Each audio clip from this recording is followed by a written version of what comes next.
Thank you, Madam Chair, esteemed committee. Brianna January with Chamber of Progress. We're a tech industry association advocating for the progressive future of tech.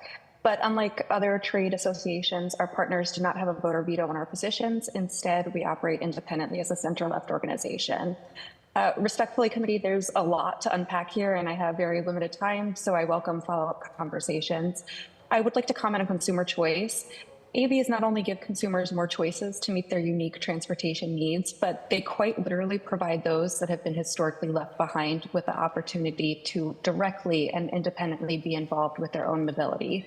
Folks like the visually impaired and the blind, the elderly, the immunocompromised, and the disabled. And if we want to talk about privacy, AVs are ideal for people seeking private transportation to sensitive places like healthcare facilities or migrant support services, especially in today's hostile climate. But also folks like Boston's late night hospitality and service workers who want a safe, undistracted ride home at 3 a.m. We've unfortunately heard a lot of rhetoric today about real humans and real people, but respectfully, riders, the disabled, the elderly, the marginalized, those that stand to greatly benefit from AVs, they are also real people and they deserve real options.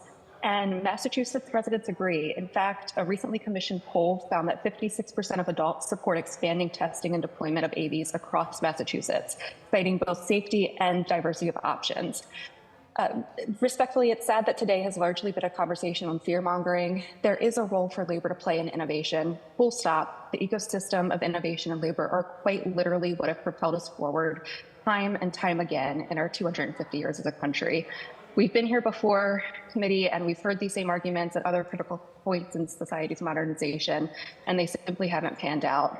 Our partners are rideshare companies. Chamber of Progress wouldn't advocate so fiercely for the progress of AVs if the very existence of some of our primary partners like Uber and Lyft and the drivers that support them were at risk.